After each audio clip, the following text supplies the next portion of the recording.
ನಮಸ್ಕಾರ, ನ್ಯೂಸ್ ಸಂಗಮಕ್ಕೆ ಸ್ವಾಗತ. ಮೊದಲಿಗೆ ಹೆಡ್ಲೈನ್ಸ್. ಕುಶಾಲನಗರ ತಾಲೂಕಿನ ಮಳೆಗೆ ಹಾನಿಗೀಡಾದ ವಿವಿಧ ಪ್ರದೇಶಗಳಿಗೆ ಜಿಲ್ಲಾ ಉಸ್ತುವಾರಿ ಸಚಿವರಾದ ಎನ್ಎಸ್ ಬೋಸರಾಜ್ ರವರು ಭೇಟಿ ನೀಡಿ ಪರಿಶೀಲಿಸಿದರು. ಕೆಆರ್ಪೇಟೆ ತಾಲೂಕಿನ ರೈತರ ಜೀವನಾಡಿಯಾಗಿರುವ ಹೇಮಗಿರಿ ಸಕ್ಕರೆ ಕಾರ್ಖಾನೆಯಲ್ಲಿ ಕಬ್ಬು ಅರೆಯುವ ಕಾರ್ಯಕ್ಕೆ ಚಾಲನೆ ನೀಡಲಾಯಿತು. ಬೆಂಗಳೂರಿನ ರವೀಂದ್ರ ಕಲಾಕ್ಷೇತ್ರದಲ್ಲಿ ನಡೆದ ಪ್ರಥಮ ಕನ್ನಡ ಜನಪದ ಸಮ್ಮೇಳನದಲ್ಲಿ ಕೊಡಗು ವಿಶ್ವವಿದ್ಯಾಲಯದ ಕನ್ನಡ ಉಪನ್ಯಾಸಕರಾದ ಡಾ ಜಮೀರ್ ಅಹಮದ್ ರವರಿಗೆ ನಾಡೋಜ ಕರೀಂ ಖಾನ್ ರಾಜ್ಯ ಪ್ರಶಸ್ತಿ ಲಭಿಸಿದೆ.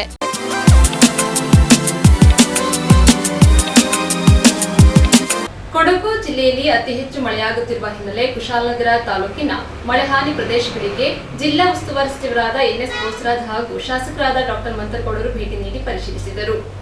ಕುಶಾಲನಗರ ಪುರಸಭಾ ವ್ಯಾಪ್ತಿಯ ವಿವಿಧೆಡೆಗೆ ಜಿಲ್ಲಾ ಉಸ್ತುವಾರಿ ಸಚಿವರಾದ ಬೋಸರಾಜ್ ಭೇಟಿ ನೀಡಿ ಪರಿಶೀಲಿಸಿದರು.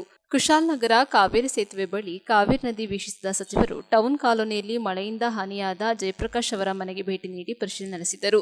ಪರಿಹಾರ ಕ್ರಮಗಳ ಬಗ್ಗೆ ಅಧಿಕಾರಿಗಳೊಂದಿಗೆ ಚರ್ಚಿಸಿದರು. ಜೊತೆಯಲ್ಲಿದ್ದ ಶಾಸಕ ಡಾ ಮಂತರಗೌಡ ಅವರು ಸಚಿವರಿಗೆ ಮಾಹಿತಿ ಒದಗಿಸಿದರು. ಇದೇ ಸಂದರ್ಭ ಕುಶಾಲನಗರ ಪುರಸಭಾ ನೂತನ ಸಭಾಂಗಣಕ್ಕೆ ಭೇಟಿ ನೀಡಿದ ಸಚಿವರಿಗೆ ಆಡಳಿತ ಮಂಡಳಿಯವರು ಸನ್ಮಾನಿಸಿ ಗೌರವಿಸಿದರು. ಇದೇ ಸಂದರ್ಭ ಮಾತನಾಡಿದ ಸಚಿವರು ಕುಶಾಲನಗರದ ಪುರಸಭೆ ಕಟ್ಟಡ ಅತ್ಯಂತ ಸುಸಜ್ಜಿತವಾಗಿದೆ ಎಂದು ಶ್ಲಾಘಿಸಿದರು. ಸಮರ್ಪಕ ಆಡಳಿತ ವ್ಯವಸ್ಥೆಗೆ ಈ ಕಟ್ಟಡ ಪೂರಕವಾಗಿದೆ. ರಾಜ್ಯಮಟ್ಟದಲ್ಲಿ ಗುರುತಿಸಿಕೊಳ್ಳಲು ಹೆಚ್ಚಿನ ಅನುಕೂಲಕರವಾಗಿದೆ ಎಂದರು. ಶಾಸಕರಾದ ಡಾ ಮಂತರಗೌಡ ಮಾತನಾಡಿ ಅಧಿಕಾರಿಗಳು ಪಾರದರ್ಶಕವಾಗಿ ಕಾರ್ಯನಿರ್ವಹಿಸಬೇಕಿದೆ. ಸಾರ್ವಜನಿಕರ ಕೆಲಸ ಕಾರ್ಯ ನಿಗದಿತ ಕಾಲಾವಧಿಯಲ್ಲಿ ಪೂರ್ಣಗೊಳಿಸಬೇಕಿದೆ. ಆಡಳಿತ ವ್ಯವಸ್ಥೆ ಬಗ್ಗೆ ಸಾಮಾಜಿಕ ಜಾಲತಾಣಗಳಲ್ಲಿ ತೆಗಳುವಂತಹ ಕಾರ್ಯಕ್ಕೆ ಅವಕಾಶ ಮಾಡಿಕೊಡಬಾರದೆಂದು ಸೂಚಿಸಿದರು. ಪುರಸಭೆಗೆ ಆದಾಯ ಉಂಟು ಮಾಡುವ ಮಳಿಗೆಗಳನ್ನು ಆದಷ್ಟು ಬೇಗ ಹರಾಜು ಮಾಡುವ ಪ್ರಕ್ರಿಯೆ ನಡೆಸಬೇಕಿದೆ ಎಂದರು. ರಸ್ತೆಗಳ ಅಭಿವೃದ್ಧಿಗೆ ವಿಶೇಷ ಅನುದಾನ ಒದಗಿಸಲು ಸಚಿವರ ಬಳಿ ಮನವಿ ಮಾಡಿಕೊಂಡರು. ಕುಶಾಲನಗರ ಸಮೀಪದ ಕಣಿವೆ ತೂಗು ಸೇತುವೆಯನ್ನ ಸಚಿವ ಬೋಸರಾಜ್ ರವರು ಪರಿಶೀಲಿಸಿದರು. ಭಾರೀ ಮಳೆಗೆ ಕಾವೇರಿ ನದಿ ಉಕ್ಕಿ ಹರಿದು ಸೇತುವೆಗೆ ಹಾನಿಯಾದ ಹಿನ್ನೆಲೆಯಲ್ಲಿ ದುರಸ್ತಿಗೆ ಸಂಬಂಧಿಸಿದ ಇಲಾಖೆಗೆ ಸೂಚಿಸಿದರು. ನಂತರ ಸುಳ್ಯ ಬಳಿ ಅರಂತೋಡಿನಲ್ಲಿ ಸಾರಿಗೆ ಬಸ್ಗಳ ನಡುವೆ ಉಂಟಾದ ಅಪಘಾತದಲ್ಲಿ ಮೃತಪಟ್ಟ ರಂಗಸಮುದ್ರ ನಿವಾಸಿ ಬೋಜಮ್ಮ ಅವರ ನಿವಾಸಕ್ಕೆ ಭೇಟಿ ನೀಡಿದ ಉಸ್ತುವಾರಿ ಸಚಿವರು ಅಂತಿಮ ದರ್ಶನ ಪಡೆದರು. ನಂಜರಾಯಪಟ್ಟಣ ಗ್ರಾಮ ಪಂಚಾಯಿತಿ ವ್ಯಾಪ್ತಿಯ ರಂಗಸಮುದ್ರ ಕೂಪ್ ಹಾಡಿಗೆ ತೆರಳುವ ಮಾರ್ಗದಲ್ಲಿ ಚಿಕ್ಲಿಹೊಳೆ ಮುಖ್ಯನಾಲೆ ಕಿರು ಸೇತುವೆ ಒಂದು ಭಾಗ ಕುಸಿದಿರುವ ತಡೆಗೋಡೆ ವೀಕ್ಷಣೆ ನಡೆಸಲಾಯಿತು. ಸುರಕ್ಷತಾ ದೃಷ್ಟಿಯಿಂದ ಕೂಡಲೇ ಸ್ಯಾಂಡ್ ಬಂಡ್ ಹಾಗೂ ಮೆಸ್ ಅಳವಡಿಸಲು ಶಾಸಕರು ನೀರಾವರಿ ನಿಗಮದ ಅಧಿಕಾರಿಗಳಿಗೆ ಸೂಚಿಸಿದರು. ಹಾಗೆಯೇ ಆರಂಗಿ ಜಲಾಶಯಕ್ಕೂ ಭೇಟಿ ನೀಡಿ ಪರಿಶೀಲಿಸಿದರು. ಇದೇ ಸಂದರ್ಭ ಪುರಸಭೆ ಅಧ್ಯಕ್ಷರಾದ ಜಯಲಕ್ಷ್ಮಿ ಚಂದ್ರು, ಉಪಾಧ್ಯಕ್ಷರಾದ ಪುಟ್ಟಲಕ್ಷ್ಮಿ, ಸ್ಥಾಯಿ ಸಮಿತಿ ಅಧ್ಯಕ್ಷರಾದ ಎಂಬಿ ಸುರೇಶ್, ಕೂಡ ಅಧ್ಯಕ್ಷರಾದ ಪ್ರಮೋದ್ ಮುತ್ತಪ್ಪ, ತಾಲೂಕು ಗ್ಯಾರಂಟಿ ಯೋಜನೆಗಳ ಅನುಷ್ಠಾನ ಸಮಿತಿ ಅಧ್ಯಕ್ಷರಾದ ವಿಪಿ ಶಶಿಧರ್, ಜಿಲ್ಲಾಧಿಕಾರಿ ವೆಂಕಟರಾಜ್, ಎಸ್ಪಿ ರಾಮರಾಜನ್, ತಹಶೀಲ್ದಾರ್ ಕಿರಣ್ ಗೌರಯ್ಯ, ನಗರ ಕಾಂಗ್ರೆಸ್ ಅಧ್ಯಕ್ಷರಾದ ಜೋಸೆಫ್ ವಿಕ್ಟರ್ ಸೋನ್ಸ್, ಕೆಪಿಸಿಸಿ ಸದಸ್ಯರಾದ ನಟೇಶ್ ಗೌಡ, ಮಂಜುನಾಥ್ ಗುಂಡೂರಾವ್ ಸೇರಿದಂತೆ ಕಾಂಗ್ರೆಸ್ ಮುಖಂಡರು, ಪುರಸಭಾ ಸದಸ್ಯರು, ಪಕ್ಷದ ಕಾರ್ಯಕರ್ತರು ಹಾಜರಿದ್ದರು. ಮಳೆ ಹಾನಿಯಾಗಿದೆ. ಯಾಕಂದರೆ ಭಾಳ ದಿವಸದಿಂದ ಈ ವರ್ಷ ಒಂದು ತಿಂಗಳು ಅರ್ಲಿಯಾಗಿ ಮಾನ್ಸೂನ್ ಪ್ರಾರಂಭ ಆಯಿತು. ಮತ್ತು ಈ ಭಾಗದಲ್ಲಿ ಆಲ್ಮೋಸ್ಟ್ ಕೊಡಗು ರೆಡ್ ಅಲರ್ಟ್ನಲ್ಲಿ ಇತ್ತು. ಭಾಳ ತೊಂದರೆ ಆಗಿದೆ. ಡ್ಯಾಮೇಜಸ್ಸು, ರೋಡ್ಸ್ ಮೇಜರ್ ಡ್ಯಾಮೇಜಸ್ ಕಾಣ್ತಾ ಇದೆ. ಅದು ಬಿಟ್ಟರೆ ಎಲ್ಲ ಪ್ರಿಕಾಷನರಿ ಸ್ಟೆಪ್ಸ್ ತೊಗೊಳ್ಳೋದ್ರಿಂದ ಯಾವುದೇ ಜಾಸ್ತಿ ಹಾನಿ ಆಗಲಿ ಮತ್ತೊಂದು ಆಗಲಿಕ್ಕೆ ಸಹಜ ಆಗಲಿಲ್ಲ. ಮನೆಗಳು ಎಲ್ಲ ಬಿದ್ದಿರ್ತಕ್ಕಂಥದ್ದು ಈಗ ರಿಪೋರ್ಟ್ ಮಾಡ್ಕೊಂಡು ತಕ್ಷಣ ಪರಿಹಾರ ಕೊಡ್ತಕ್ಕಂಥ ಪ್ರಯತ್ನ ಮಾಡ್ತಾಯಿದ್ದಾರೆ. ಸೊ ಈಗ ನಿನ್ನೆ ಬಸ್ ಆಕ್ಸಿಡೆಂಟ್ ಆಗಿದೆ, ಅಲ್ಲಿ ಹೋಗಿ ಬಂದು ನೋಡ್ಕೊಂಡು ಈಗ ಯಾಕಂದರೆ ಇನ್ನು ಮಳೆ ಆಗೋದಿಲ್ಲ ಏನಂದರೆ ಈಗ ಇತರ ಡ್ಯಾಮ್ಗಳು ಸಹಿತ ಎಲ್ಲ ಇಲ್ಲಾಗಿ ಇವತ್ತು ತಮಿಳುನಾಡು ಸಹಿತ ಸಾಕಷ್ಟು ನೀರು ಹೋಗಿದೆ. ಈಗ ಸ್ವಲ್ಪ ಕಡಿಮೆ ಆದರೆ ಒಳ್ಳೆಯದೆಂಬುದು ರೈತರ ಅಭಿಪ್ರಾಯ. ಏನಾಗ್ತದೆ ನೋಡೋಣ ಅಂತ. ಏನಾದರೂ ಒಟ್ಟು ಈ ಭಾಗದಲ್ಲಿ ಜಾಸ್ತಿ ಮಳೆ ಆಗೋದಿಲ್ಲ ಅಂದರೆ ನಮಗೆ ಸೌತ್ ಕರ್ನಾಟಕಕ್ಕೆಲ್ಲ ಉಪಯೋಗ ಆಗಿರ್ತಕ್ಕಂಥದ್ದು. ಇದುವರೆಗೆ ಎಷ್ಟು ರೈನ್ ಡ್ಯಾಮೇಜಸ್ ಆಗಿದೆ ಸರ್ ಇಡೀ ಜಿಲ್ಲೆಯಲ್ಲಿ? ಈಗ ಸಾಯಂಕಾಲ ಒಂದು ಮೀಟಿಂಗ್ ಮಾಡ್ತಾಯಿದೆ ಜಿಲ್ಲಾ ಪಂಚಾಯತ್ DC ಎಲ್ಲ ಬಂದು ಈವ್ನಿಂಗ್ ಒಂದು ನೋಡ್ಕೊಂಡು ಬಂದು ಇವತ್ತು ಮೆಡಿಕಲ್ ಎಲ್ಲ ನೋಡಿ ಇನ್ನೊಂದು ಒಂದು ಸ್ಪಾಟ್ ನೋಡ್ಕೊಂಡು ಸಾಯಂಕಾಲ ಬೆಡ್ಡನ್ನು ವಿಚಾರಣೆ ನೋಡ್ಕೊಂಡು ಶಾಸಕರಿಬ್ಬರು ನಾವು ಮತ್ತು ಮುಖ್ಯಮಂತ್ರಿಗಳು ಗಮನಿಸ್ಕೊಂಡು ಒಂದು ರಿಪೋರ್ಟ್ನು ಕೊಡಲಿಕ್ಕೆ ಕೇಳಿದ್ದಾರೆ. ಎಲ್ಲ ಜಿಲ್ಲಾ ಮಂತ್ರಿಗಳು ಕೇಳಿದ್ದಾರೆ. ನಾನು ಹೇಳಿದೆ ಇಲ್ಲಿ ಮೇಜರ್ ಆಗಿದ್ದೆ ಮನೆಗಳು ಡ್ಯಾಮೇಜ್ ಆಗಿರ್ತದೆ ಮತ್ತು ರಸ್ತೆಗಳು ಭಾಳಷ್ಟು ಆಗಿದೆ. ಮತ್ತು ಲೋ ಲೆವೆಲ್ ಬ್ರಿಡ್ಜಸ್ಸನ್ನು ಕೆಲವು ಕಡೆ ಇದಾಗಿದೆ.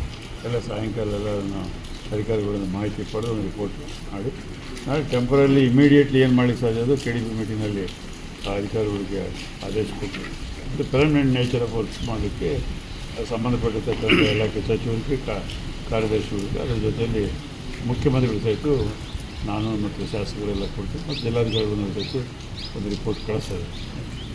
ಸರ್, ಈಗ ಪುಷ್ಪಗಿರಿ ತಪ್ಪಲಿನಲ್ಲಿ ಸಾಕಷ್ಟು ಮಳೆಯಾದ ಪರಿಣಾಮ ಕೂತಿ, ಕುಡಿಗಾಣ ಆಚೆ ಪ್ಲೇಸ್ಗಳಿರೋದಲ್ಲ, ಈ ಎಂಟ್ರಿಯಲ್ಲಿ ವಿಸಿಟ್ ಮಾಡಿ ಹೋಗ್ತಾರೆ ಹೊರತು ಇಲ್ಲ ಆ ರೀತಿಯಲ್ಲಿ ಈಗ ನಾಳೆ ಪುನಃ ಈಗ ಬರ್ತಾ ಇದ್ದಾರೆ ಅವರು. ಅಲ್ಲ, ಅವು ವಿಧಾನಸಭಾ ಕ್ಷೇತ್ರಕ್ಕೆ ಆಗುತ್ತೆ ಸರ್. ಇದು ಸೋಮನಪೇಟೆ ಭಾಗದಲ್ಲಿ ಇರೋದ್ರಿಂದ ನೆಪ ಮಾತ್ರಕ್ಕೆ ವಿಸಿಟ್ ಮಾಡ್ದಂಗೆ ಆಗ್ತಿದೆ ಕಾವೇರಿ ನದಿ ಜಲನದಿ ಪ್ರದೇಶ. ಮಾತಾಡಿದ ಜಿಲ್ಲಾಧಿಕಾರಿ ಅವ್ರು ಯಾವ್ಯಾವ ಭಾಗದಲ್ಲಿ ಏನು ಅವಸರ ಇದೆ ಆ ಭಾಗದಲ್ಲ ಹೋಗೋಣ ಅಂತ ಹೇಳಿದರು. ಇನ್ನೂ ಬೇಕಾದರೆ ನಾನು ತಿಳಿಸಿರ್ತೀನಿ.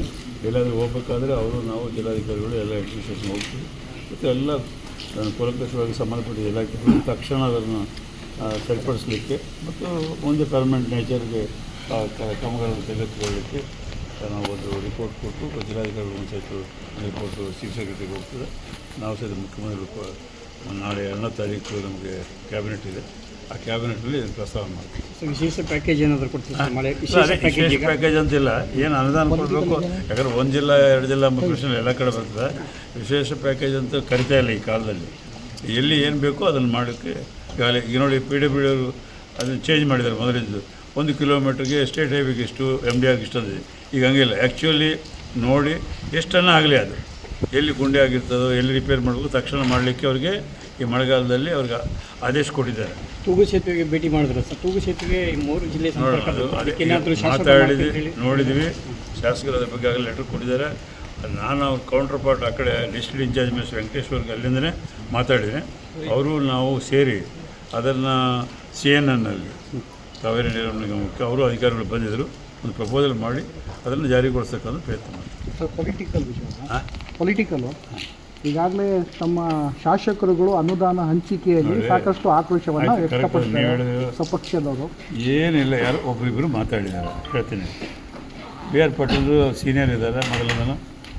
ಅವರು ಸಹಜವಾಗಿ ಅವ್ರು ಮಾತಾಡಿದ್ದೇನದ ಯಾರೋ ಮಂತ್ರಿ ಮಾಡಿದ್ರು ಅಂತೇಳಿ ಮಾಡಲಿಲ್ಲ. ಆ ಇಲಾಖೆಯಲ್ಲಿ ನನ್ನ ಕಾನ್ಸ್ಟಿಟ್ಯೂನ್ಸಿಗೆ ಪಂಚಾಯತಿ ಅಧ್ಯಕ್ಷರು ಕೊಟ್ಟರು, ನಾನು ಲೆಟರ್ಗೆ ಮಾನ್ಯತೆ ಕೊಟ್ಟಿಲ್ಲ ಎಂಬುದು ಅವ್ರ ಪ್ರಶ್ನೆ. ಅದನ್ನು ಈಗಾಗಲೇ ನಿನ್ನೆ ಮುಖ್ಯಮಂತ್ರಿಗಳು ದಿಲ್ಲಿಯಿಂದ ಬಂದುಕೊಳ್ಳಿ ಕರೆಸಿದ್ರು, ಮಾತಾಡಿದ್ರು. ಆ ಮಿನಿಸ್ಟ್ರನ್ನ ಕರೆದ್ರು, ಮಾತಾಡಿದ್ರು, ಸಮಸ್ಯೆ ಬಗ್ಗೆ ಇರ್ತೀವಿ. ಇನ್ನೊಬ್ಬರು ರಾಜಕಾಗಿರೋ ಅವ್ರು ಯಾವಾಗಲೂ ಅವರು ಎಮೋಷ್ನಲ್ ಮನುಷ್ಯ. 4 ಕೇಸಲ್ಲಿ ಆರಿಸಿ ಬಂದ್ದಾರೆ. ಅವರಿಗೆ ಜವಾಬ್ದಾರಿ ಸ್ಥಾನದಲ್ಲಿದ್ದಾರೆ. KSRTC ಅಧ್ಯಕ್ಷರಾಗಿದ್ದಾರೆ. ಈಗ ಸಹಜವಾಗಿ ಅವರು ಕೊಟ್ಟಿರ್ತಕ್ಕಂಥ ಕಾರಣ ಅಂತ ನೋಡಿ, ಅಧಿಕಾರಿಗಳು ಅದು ಅಪೆಂಡಿಸೈಸ್ ಸೀನಲ್ಲಿ ಕೊಟ್ಟಿರ್ತಕ್ಕಂಥ ದುಡ್ಡು ಸಲುವಾಗಿ ಅವರು ಆ ಭಾವನೆಗಳು ಕೇಳಿದ್ರು. ಅದು ಯಾವುದೋ ಒಂದು ಕಾಲ ಈಗ ಎಲ್ಲೆಲ್ಲ ಇವ್ರ ಕಾನ್ಸ್ಟಿಟ್ಯೂನ್ಸಿಲಿ ಆಗಿದೆ, ನಮ್ಮ ಕಾನ್ಸ್ಟಿಟ್ಯೂನ್ಸಿಗಳಿಗೆ ಆಗಿದೆ, ಮಾಡ್ತಾಯಿದ್ದಾರೆ. ಎಲ್ಲೋ ಒಂದು ಕಾನ್ಸ್ಟಿಟ್ಯೂನ್ಸಿ ಅಂದರೆ ಅಲ್ಲಿ ಅಧಿಕಾರಿಗಳು ಅಲಕ್ಷ್ಯದಿಂದ ಆಗಿರೋದಿಲ್ಲ. ಅದಕ್ಕೆ ಚೀಫ್ ಮಿನಿಸ್ಟರ್ ಗಮನಕ್ಕೆ ಬಂದಿದೆ. ತಕ್ಷಣ ಅವ್ರನ್ನ ಕರೆಸಿ ಮಾತಾಡಿ ಆಲ್ರೆಡಿ ಸ್ಯಾಂಕ್ಷನ್ ಆಗಿರ್ತಕ್ಕಂಥದ್ದು ಅವ್ರು ಮಾತಾಡಿರ್ತಕ್ಕಂಥದ್ದು ಅದಕ್ಕೆ ರೆಸ್ಪಾನ್ಸ್ ಕೊಡಬೇಕಾಗುತ್ತೆ ಸರ್ಕಾರ. ಅದನ್ನು ಮಾಡ್ತಾರೆ. ಯಾರೋ ಒಬ್ಬರಿಬ್ಬರು ಮಾತಾಡಿದರೆ ಅಷ್ಟೇ ಬಿಟ್ಟರೆ ಇದು ಸಾಮಾನ್ಯವಾಗಿ ಎಲ್ಲರೂ ಮಾತನಾಡ್ತಕ್ಕಂತಿಲ್ಲ. ಎಲ್ಲರಿಗೂ ಕೆಲಸಗಳಾಗ್ತಾಯಿದೆ, ಎಲ್ಲ ಡಿಪಾರ್ಟ್ಮೆಂಟ್ ವರ್ಕ್ ಮಾಡ್ತಾಯಿದೆ. ಮುಖ್ಯಮಂತ್ರಿಗಳು ಸಹಕಾರ ಕೊಡ್ತಾರೆ. ಮತ್ತು ಅದಲ್ಲದೆ ಅವರು ಈಗ ಈ ವರ್ಷಕ್ಕೆ 8,000 ಕೋಟಿ ಮುಖ್ಯಮಂತ್ರಿಗಳ ಹತ್ರ ಇಟ್ಟಿದ್ದು. ಈಗ ಅದನ್ನು ಅವರೇ ಅನೌನ್ಸ್ ಮಾಡ್ತಾರೆ ಈ ಮುಂದಿನ ತಿಂಗಳೊಳಗಾಗಿ. ಈಗಾಗಲೇ ಗೈಡ್ಲೈನ್ಸ್ ಎಲ್ಲ ಮಾಡಿದ್ದಾರೆ, ಇಲಾಖೆಗಳ್ನ ಕರೆದು ಮಾಡಿ ಶಾಸಕರಿಗೆ ಆ ಕ್ಷೇತ್ರಗಳಿಗೆ ಅವ್ರಿಗೆ ಅನುಕೂಲವಾದಂಥ ಒಂದು ವಾತಾವರಣ ನಿರ್ಮಾಣ ಮಾಡಿ ಅವರಿಗೆಲ್ಲ ಒಂದು ಹಣ ಕೊಡಬೇಕು. ಅವರಿಗೆ ಅದು ಇನ್ಫ್ರಾಸ್ಟ್ರಕ್ಚರ್ ಇರ್ಬೋದು, ರೋಡ್ಸ್ ಇರ್ಬೋದು, ಮೈನ್ ಇರಿಗೇಷನ್ ಇರ್ಬೋದು, ಈ ರೀತಿಯಾಗಿ ಎಲ್ಲ ಇಲಾಖೆಗಳು ಕರೆದು ಮಾತಾಡಿ ಒಂದು ರೂಲ್ಸ್ ಎಲ್ಲ ಫ್ರೇಮ್ ಮಾಡಿದ್ದಾರೆ. ಈಗ ಅವ್ರಿಗೆ ಅನುದಾನ ಕೊಡ್ತಾರೆ 8,000 ಕೋಟಿ. ಈಗ ವಿವಿಧ ಕ್ಷೇತ್ರಗಳಲ್ಲಿ ಶಾಸಕರು ಏನು ಹೇಳ್ತಾರೋ ಅವ್ರಿಗೆ ಅವರು ಹೇಳಿದಂಗೆ ರೀತಿಯಲ್ಲಿ ಕೊಟ್ಟು ಅಭಿವೃದ್ಧಿ ಮಾಡಬೇಕೆಂಬುದೇ ಅವ್ರದ್ದು ಇದೆ. ಈಗಾಗಲೇ MLA ಗ್ರಾಂಟ್, MLC ಗ್ರಾಂಟು ಈಗಾಗಲೇ ರಿಲೀಸ್ ಆಗಿದೆ. ಯಾವಾಗಲೂ ಲೇಟ್ ಆಗ್ತಿತ್ತು ಈ ಬಜೆಟ್ ಆದಮೇಲೆ. ಈಗಾಗಲೇ ನಮಗೆಲ್ಲ ರಿಲೀಸ್ ಮಾಡಿದ್ದಾರೆ ಕೊಟ್ಟು. ಹಾಗಾಗಿ ಅದು ಎಲ್ಲರೂ ಮಾತನಾಡತಕ್ಕಂತಿಲ್ಲ, ಯಾರೋ ಒಬ್ಬರಿಬ್ರು ಮಾತಾಡ್ಯಾರ. ಅದು ತಕ್ಷಣ ಮುಖ್ಯಮಂತ್ರಿ ಕರೆದಾರೆ, ಆಡಳಿತಾಧಿಕಾರಿಗಳು ಕರೆಸಿ ಅವ್ರು ಸರಿಪಡಿಸ್ತಾರೆ. ಅದಕ್ಕೆ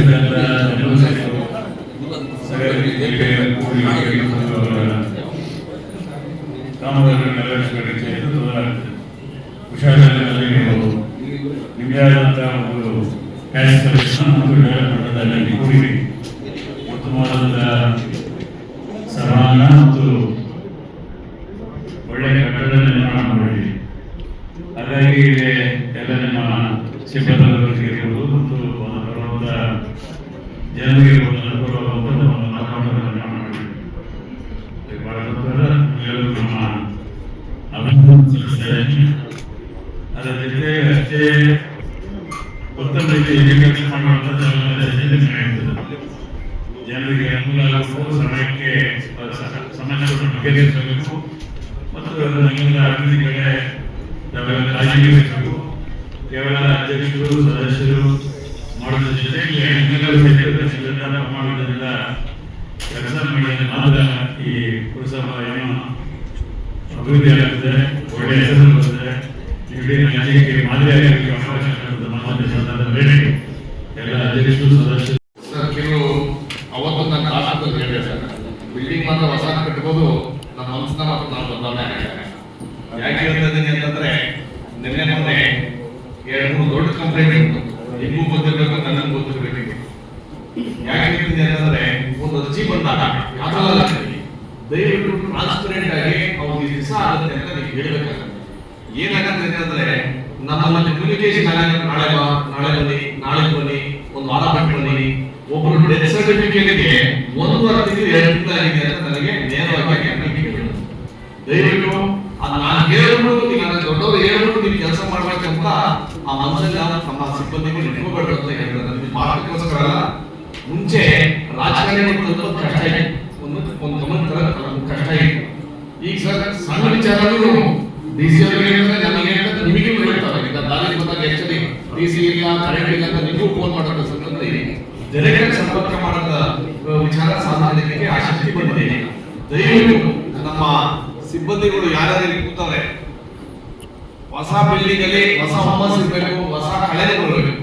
ಜನನ ಆದಷ್ಟು ಕಾಯಿಸಿದಂಗೆ ಕೆಲಸ ಮಾಡಲಿಕ್ಕೆ ನಾವು ಒಂದು ಜವಾಬ್ದಾರಿ ತಗೊಂಡ್ರೆ ನನಗೂ ಒಳ್ಳೆಯದು, ನಿಮಗೂ ಒಳ್ಳೆಯದು, ಗೆದ್ದಿರಂತಾಗ ನಮ್ಮ ಆಡಳಿತ ಮಂಡಳಿಗೂ ಒಳ್ಳೆಯದು. ಯಾಕೆಂತಂದ್ರೆ ನೀವು ಕರೆಕ್ಟಾಗಿ ಕೆಲಸ ಮಾಡಲಿಲ್ಲ ಅಂದ್ರೆ ನನಗೆ ಕೆಟ್ಟ ಹೆಸರು. ದಯವಿಟ್ಟು ಆಮೇಲೆ ಫೇಸ್ಬುಕ್, ವಾಟ್ಸ್ಆಪ್, ಸೋಷಿಯಲ್ ಮೀಡಿಯಾದಲ್ಲಿ ಅಗೌರವ ಬರೆಯಕ್ಕೆ ಅವಕಾಶ ನಾವು ಕೊಡಬೇಕು ಅಂತ ನಾನು ಹೇಳ್ತೀನಿ.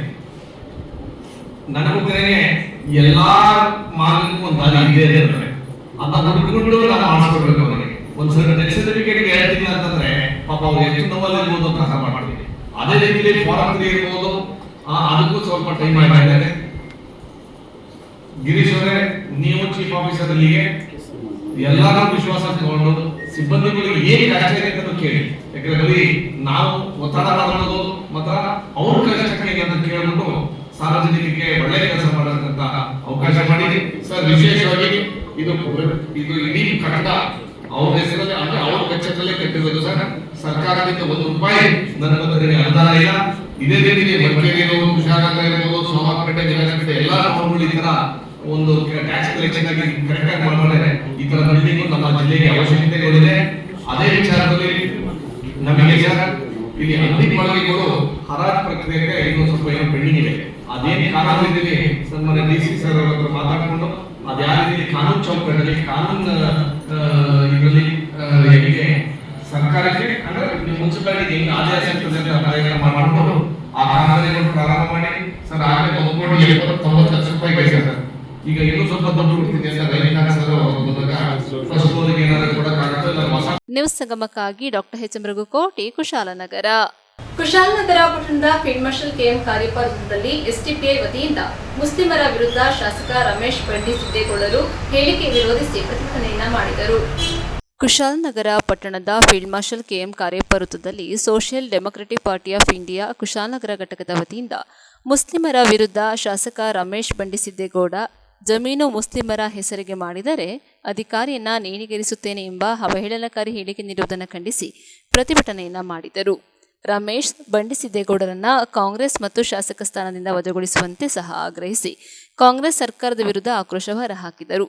ಪ್ರತಿಭಟನೆಯ ಸಂದರ್ಭದಲ್ಲಿ ಯಾವುದೇ ಅಹಿತಕರ ಘಟನೆಗಳು ನಡೆದಂತೆ ಕುಶಾಲನಗರ ಟೌನ್ ಠಾಣೆಯ ವೃತ್ತ ನಿರೀಕ್ಷಕರಾದ ಬಿಜೆ ಪ್ರಕಾಶ್ ಹಾಗೂ ಗ್ರಾಮಾಂತರ ವೃತ್ತ ನಿರೀಕ್ಷಕರಾದ ದಿನೇಶ್ ಅವರ ನೇತೃತ್ವದಲ್ಲಿ ಬಿಗಿ ಭದ್ರತೆಯನ್ನು ಏರ್ಪಡಿಸಲಾಗಿತ್ತು.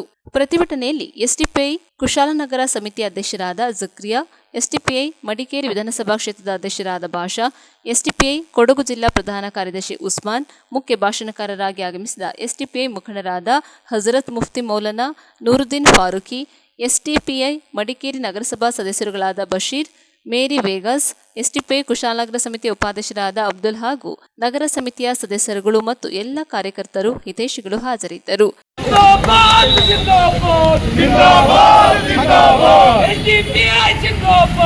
LDPI ಜಿಂದಾಬಾದ್ ಜಿಂದಾಬಾದ್ SDPI ಜಿಂದಾಬಾದ್ SDPI ಜಿಂದಾಬಾದ್ ವಜಾಗೊಳಿಸಿ ವಜಾಗೊಳಿಸಿ ವಜಾಗೊಳಿಸಿ ವಜಾಗೊಳಿಸಿ ಶಾಸಕ ಸ್ಥಾನದಿಂದ ವಜಾಗೊಳಿಸಿ ಶಾಸಕ ಸ್ಥಾನದಿಂದ ವಜಾಗೊಳಿಸಿ ವಜಾಗೊಳಿಸಿ ವಜಾಗೊಳಿಸಿ ವಜಾಗೊಳಿಸಿ ವಜಾಗೊಳಿಸಿ ಶಾಸಕ ಸ್ಥಾನದಿಂದ ವಜಾಗೊಳಿಸಿ ಶಾಸಕ ಸ್ಥಾನದಿಂದ ವಜಾಗೊಳಿಸಿ. ಬಂಧುಗಳೇ, ಪತ್ರಕರ್ತರ ಮಿತ್ರರೇ, ಏನು ಇವತ್ತು ನಾವು ರಾಜ್ಯಾದ್ಯಂತ ಒಂದು ಪ್ರತಿಭಟನೆಯನ್ನು ಹಮ್ಮಿಕೊಂಡಿದ್ದೀವಿ. ಕಾರಣ ಇಷ್ಟೇ, ಇಲ್ಲಿನ ಮುಖ್ಯಮಂತ್ರಿಗಳಾದಂತಹ ಸಿದ್ದರಾಮಯ್ಯನವರು ಪ್ರತಿ ಬಾರಿ ಹೇಳ್ತಾರೆ ನಮ್ದು ಜಾತ್ಯತೀತ ಸರ್ಕಾರ ಅಂತೇಳಿ. ಏನು ಈ ಜಾತ್ಯತೀತ ಸರ್ಕಾರ ಅಂತ ಹೇಳಿದ್ರೆ ಜಾತ್ಯತೀತವಾಗಿರ್ಬೇಕು.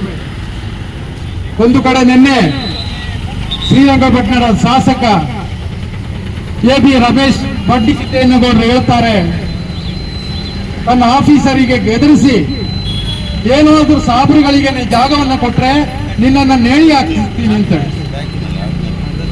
ಅಂದ್ರೆ ನಾನು ಕೇಳ್ತಾ ಇರೋದು, ಈ ಶಾಸಕರು ಮಂತ್ರಿಗಳು ಇವರಿಗೆಲ್ಲ ಒಂದು ಪ್ರಮಾಣ ವಚನ ಅನ್ನತಕ್ಕಂಥ ಪ್ರಮಾಣ ವಚನ ಇರ್ತದಲ್ವಾ?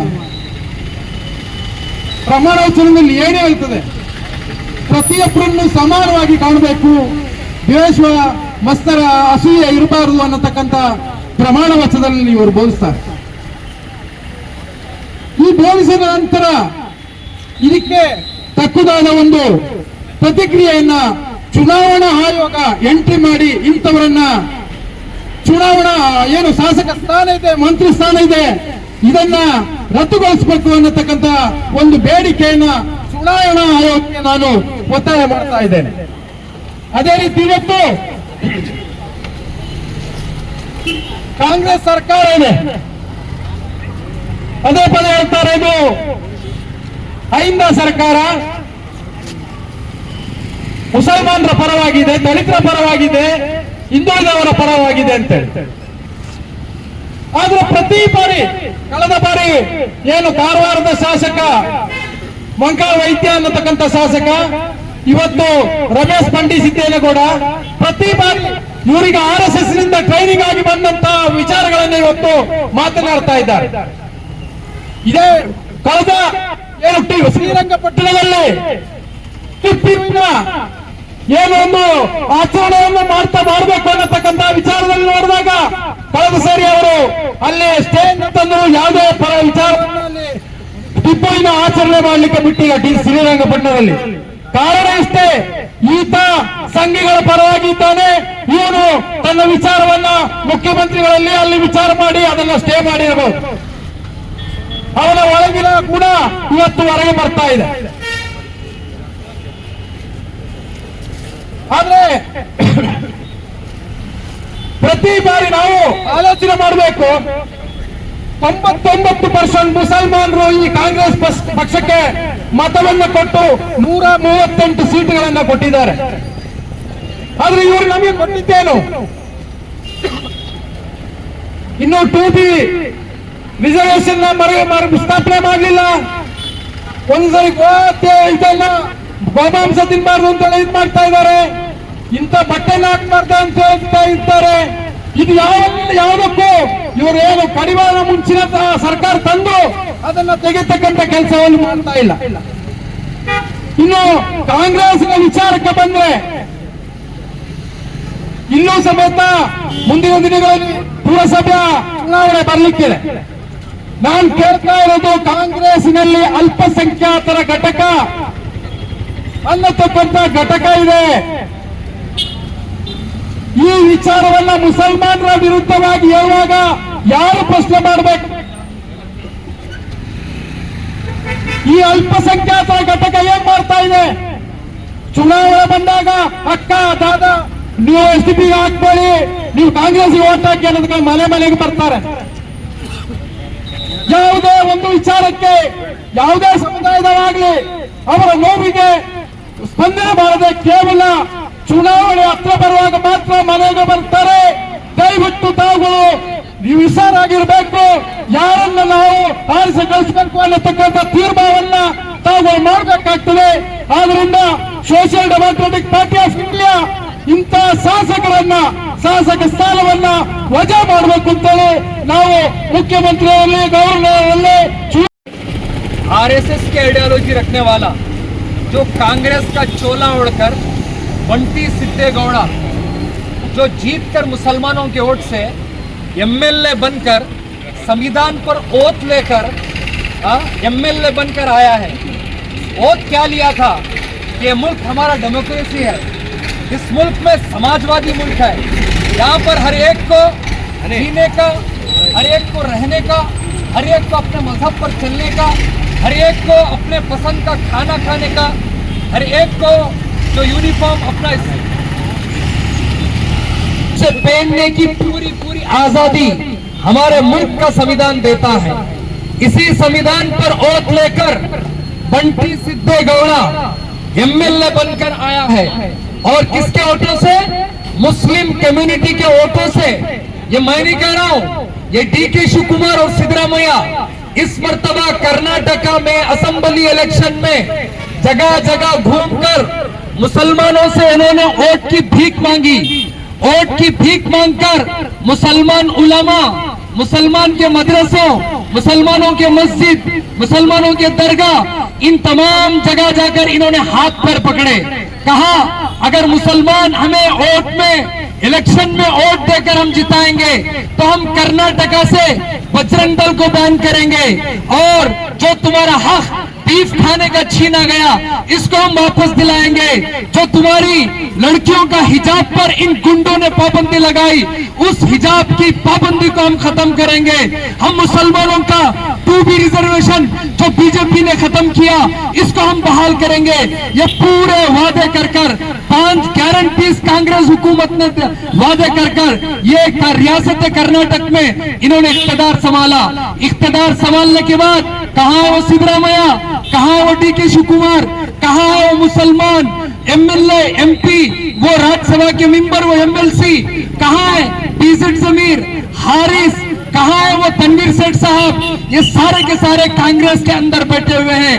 इसी कांग्रेस के अंदर जीत कर आया हुआ बंटी सिद्धेगौड़ा श्रीरंगपट्टनम में ऐसी पाकीज़ा सरजमीन जिस सरजमीन के मालिक वारिस हकीकी शहीद मिल्लत टीपू सुल्तान है, उसी जमीन पर बंटी सिद्धेगौड़ा खड़े होकर ये गवर्नमेंट के अधिकारी को धमकाता है अगर तुमने मुसलमानों को जमीन दी और तुमने उनका हक पत्रा दिया तो हम फांसी पर लटका देंगे। मैं कांग्रेस के लीडरों से पूछना चाहता हूं, ये मेरी बात नहीं है, राहुल गांधी ने कहा है कि हमारी कांग्रेस में बहुत सारे लोग आरएसएस के हैं जो खादी कपड़े पहनकर, गांधी के कपड़े पहनकर, आरएसएस की सोच रखकर कांग्रेस में जीत कर आए हुए हैं। ऐसी शदीद, ऐसी गुंडागर्दी और आरएसएस की सोच से हम एसडीपी वाले नफरत करते हैं। ತರ ವಿರುದ್ಧ, ಇಲ್ಲಿಯ ದಲಿತರ ವಿರುದ್ಧ, ಯಾರು ಜಾತ್ಯತೀತವಾದಿಗಳಿದ್ದಾರೆ ಅವರ ವಿರುದ್ಧ, ಯಾರು ಪ್ರಗತಿಪರರಿದ್ದಾರೆ ಅವರ ವಿರುದ್ಧ ನಡೆಯುವಂತಹ ತಂತ್ರ ಕುತಂತ್ರ, ರಾಜಕೀಯ ಸೇಡು, ಪ್ರಚೋದನಕಾರಿ ಹೇಳಿಕೆ, ಈ ರೀತಿಯ ವಿಚಾರಗಳನ್ನು ನಮ್ಮ ಮುಂದೆ ಸ್ಪಷ್ಟವಾಗಿ ಖಾರಾಗಿ ಮುಂದಿಟ್ಟರು.